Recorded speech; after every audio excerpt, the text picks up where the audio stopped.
Hello everyone, in this video we're going to do a simple example of computing something known as the dot product.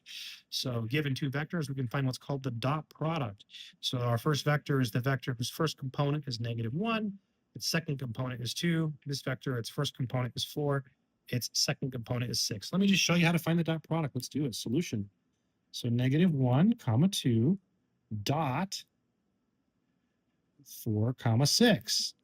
So this is equal to, so all you do is you just multiply these entries, right? -1 times 4, then you add, then 2 times 6, just like that.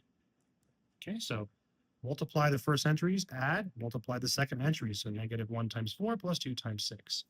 This is equal to -4 plus 12, which is equal to 8. And there it is. That's the dot product of two vectors. Pretty simple, pretty straightforward, nothing difficult. So again, you just -1 times 4 plus 2 times 6. So it'll be -4 plus 12, which is 8. Looks okay. I hope it's been helpful. Stay strong.